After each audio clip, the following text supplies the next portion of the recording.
Presiden Republik Indonesia Prabowo Subianto menghadiri agenda penting di Gedung Utama Kompleks Kejaksaan Agung Kebayoran Baru Jakarta Selatan pada Senin 20 Oktober 2025. Agenda tersebut merupakan penyerahan uang pengganti kerugian negara dalam perkara tindak pidana korupsi pemberian fasilitas ekspor crude palm oil atau CPO dan turunannya kepada industri kelapa sawit. Presiden tiba di lokasi sekitar pukul 10:51 waktu Indonesia Barat dengan pengawalan ketat dan disambut langsung oleh Jaksa Agung ST Burhanuddin. Salah satu momen yang menarik perhatian publik adalah ketika Presiden Prabowo terlihat terkejut melihat tumpukan uang tunai bernilai fantastis, yaitu 13.254.534.538.149 rupiah. Uang tersebut dipamerkan secara simbolis dalam bentuk tumpukan besar di hadapan Presiden sebagai bukti konkret pengembalian kerugian negara dari kasus korupsi ekspor CPO. Nilai tersebut merupakan hasil eksekusi putusan pengadilan terhadap sejumlah pihak di industri kelapa sawit yang terbukti melakukan penyimpangan. Penyerahan uang dilakukan secara resmi oleh Jaksa Agung Burhanuddin kepada pemerintah melalui Menteri Keuangan Purbaya Yudisadewa. Proses serah terima itu disaksikan langsung oleh Presiden Prabowo dan jajaran pejabat negara lainnya. Prosesi penyerahan berita acara dan uang pengganti kerugian negara. Untuk itu, kami mengundang Jaksa Agung dan Menteri Keuangan untuk mengambil tempat. Dan kami mengundang Presiden Republik Indonesia untuk menyaksikan bersama prosesi penyerahan berita acara dan uang pengganti kerugian negara. Baik, diserahkan berita acara dari Jaksa Agung kepada Menteri Keuangan.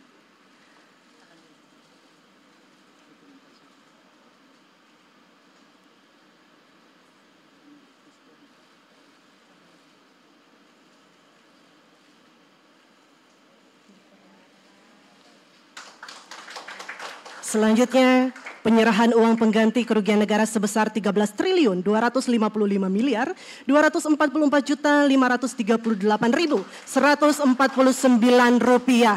Boleh kita berikan tepuk tangan sekali lagi.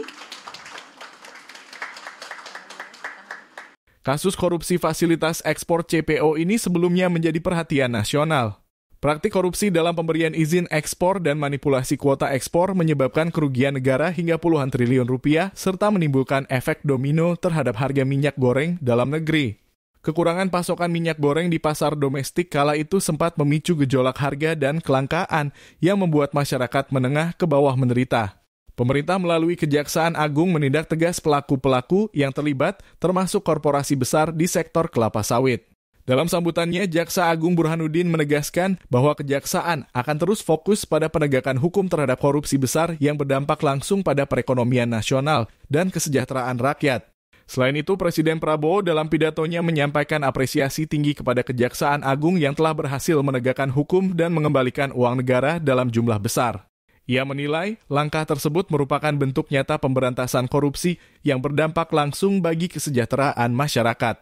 Presiden juga menekankan bahwa uang 13 triliun tersebut bukan sekadar angka besar, melainkan simbol perjuangan untuk keadilan dan kemakmuran rakyat.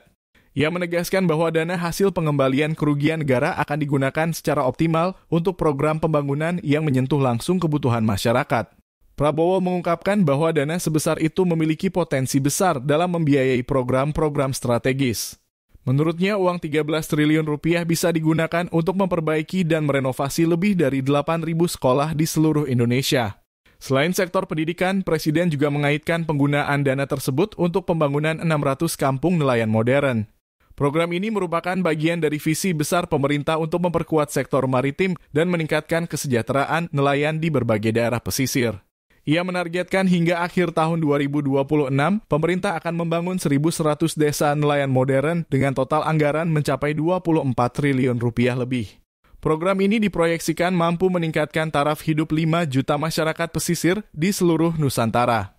Presiden Prabowo juga menyoroti sisi moral dan nasionalisme dalam kasus ini.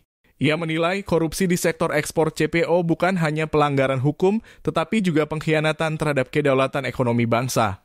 Ia bahkan menyebut praktik tersebut sebagai bentuk subversi ekonomi karena telah secara langsung mengganggu ketahanan pangan dan kestabilan sosial. Penyerahan uang pengganti ini menjadi momentum penting dalam upaya sinergi antara Kejaksaan Agung dan pemerintah dalam membangun tata kelola ekonomi yang bersih dan berkeadilan. Menteri Keuangan Purbaya Yudi Sadewa memastikan bahwa dana hasil pengembalian tersebut akan masuk ke kas negara dan digunakan untuk membiayai program-program prioritas nasional seperti pendidikan, kesehatan, dan infrastruktur desa. Kehadiran langsung Presiden Prabowo dalam acara tersebut menjadi simbol politik dan moral bahwa pemerintahannya serius menegakkan hukum dan memastikan uang rakyat kembali kepada rakyat. Langkah ini juga memperkuat pesan kepada seluruh pejabat dan pengusaha agar tidak bermain-main dengan uang negara. Melalui acara ini, publik melihat wujud nyata dari komitmen pemerintahan Prabowo Gibran dalam membangun tata kelola pemerintahan yang bersih, transparan, dan pro-rakyat. Penyerahan uang pengganti korupsi CPO senilai 13 triliun rupiah bukan sekadar seremoni, melainkan langkah monumental menuju tata kelola ekonomi nasional yang lebih berintegritas. Presiden Prabowo menegaskan bahwa setiap rupiah uang negara yang dikembalikan harus dipastikan memberi manfaat langsung bagi masyarakat, baik melalui pembangunan sekolah, desa nelayan, maupun program-program sosial lainnya. Saya ucapkan terima kasih dan penghargaan kepada semua jajaran, terutama Kejaksaan Agung yang telah dengan gigih bekerja keras untuk bertindak melawan korupsi, manipulasi, penyelewengan. Saudara-saudara, 13 triliun ini kita bisa memperbaiki renovasi 8.000 sekolah lebih. 8.000 lebih sekolah. Kalau satu kampung nelayan kita anggarkan 22 miliar, kampung untuk nelayan dengan fasilitas yang selama 80 tahun Republik Indonesia berdiri tidak pernah diperhatikan dan tidak pernah diurus. Sekarang kita memperbaiki, kita membangun desa-desa nelayan dengan fasilitas modern. Rencananya sampai akhir 2026 kita akan dirikan 1.100 desa nelayan. Tiap desa itu anggarannya 22 miliar. Jadi 13 triliun ini berarti kita bisa membangun 600 kampung nelayan. Satu kampung nelayan itu kepala keluarganya 2.000. Jadi kalau dengan istri dan anak 3 itu 5.000 per desa. Kalau kali 1.000 itu 5 juta. 5 juta orang Indonesia bisa hidup layak. Itu kalau 1.000, kalau 600 berarti 5 juta rakyat Indonesia.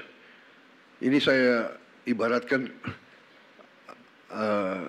arti daripada uang yang nyaris hilang. Dan ini baru satu sektor, kelapa sawit,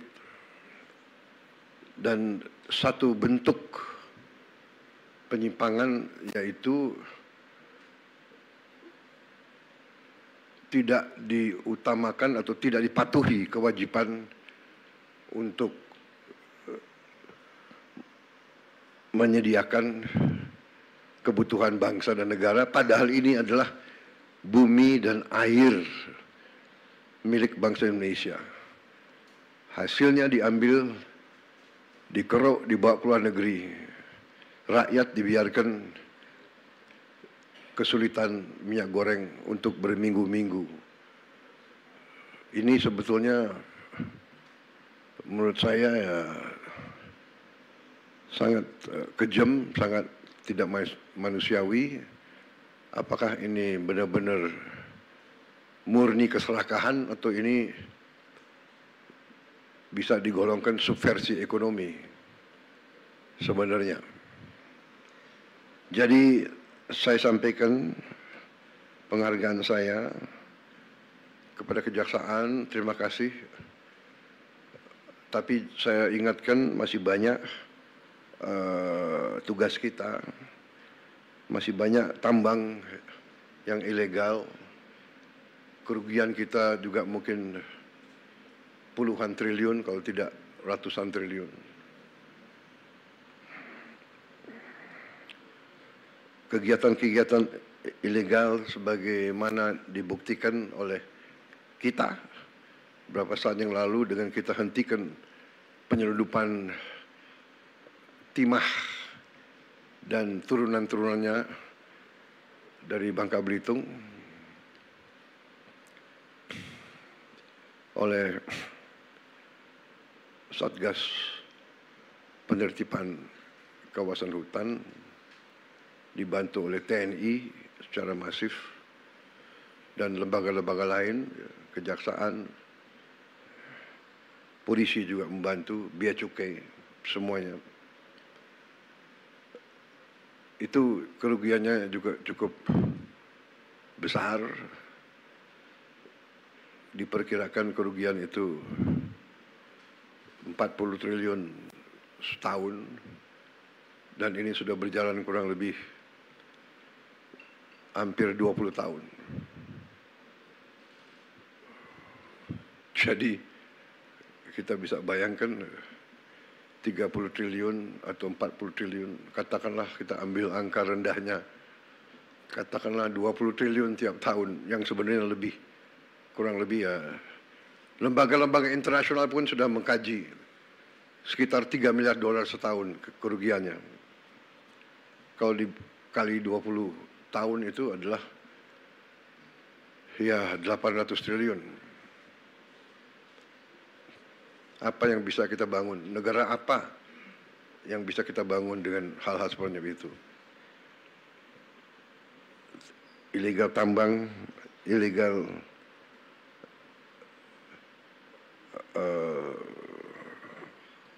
komunitas-komunitas lainnya, dengan segala bentuk cara dan modusnya. Ada under invoicing, ada over invoicing, intinya misinvoicing, yaitu penipuan, nipu kepada bangsa Indonesia yang sudah dengan begitu baik memberi fasilitas, memberi lahan, memberi HGU. Jadi saya kira intinya itu, saudara-saudara, selamat atas pekerjaan ini.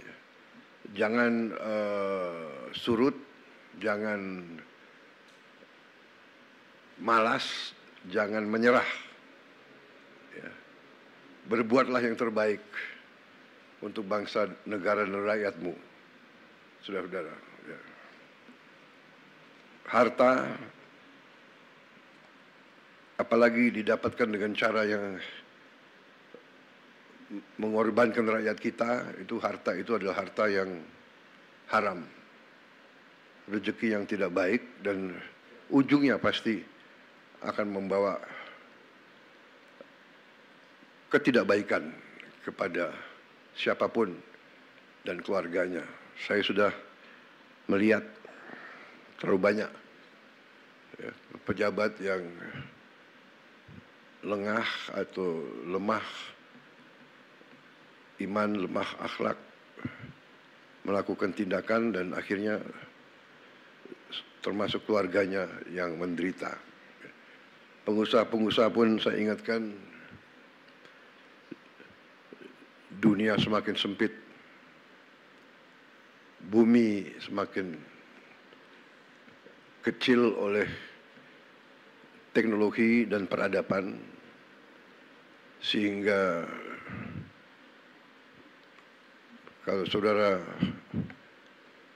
menganggap ya kalau mereka, para pengusaha-pengusaha serakah itu, menganggap bisa menipu terus-menerus bangsa sebesar Indonesia, ya saya kira itu kita akan buktikan bahwa kita masih eksis, masih kuat, dan kita bertekad untuk menegakkan kedaulatan kita demi rakyat kita. Kita tidak ingin mencari-cari masalah. Saya ingatkan terus kejaksaan, kepolisian, jangan kriminalisasi sesuatu yang tidak ada.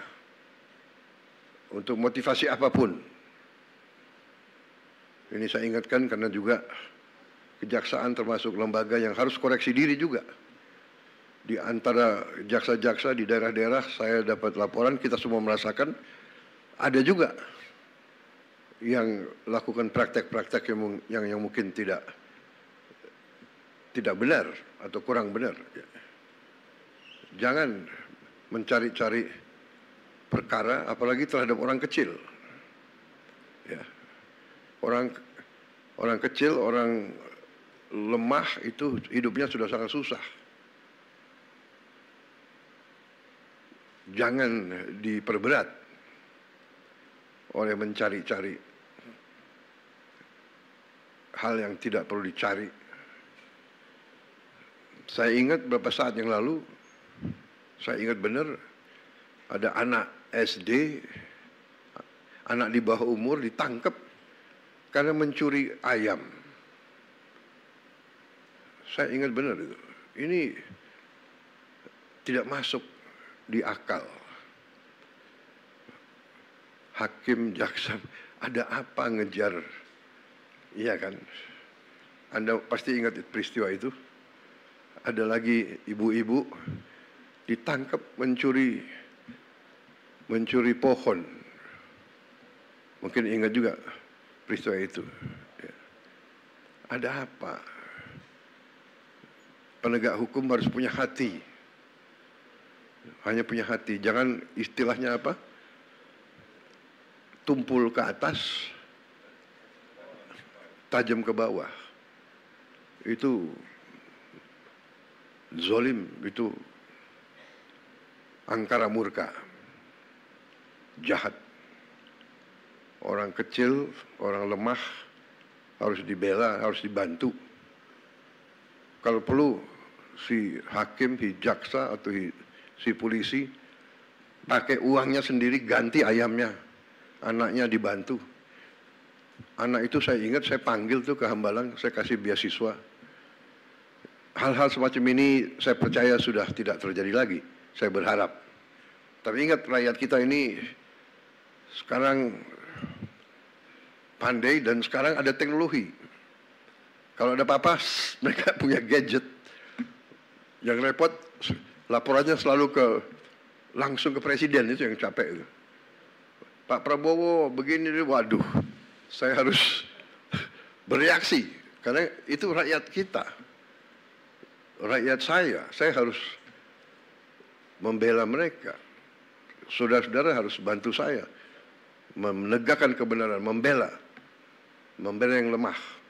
Yang kuat dia akan kuat. Tapi yang kuat kalau melanggar hukum, ya kita adu kekuatan. Kuat negara atau kuat mereka. Jangan mereka ngira Indonesia lemah. Saya kira itu dari saya.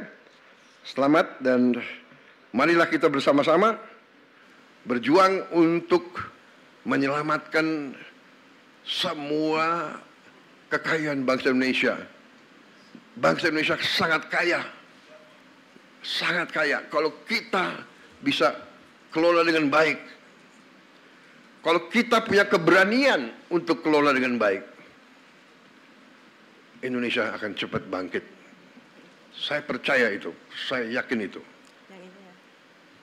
Kebetulan ini pas 1 tahun saya dilantik sebagai presiden.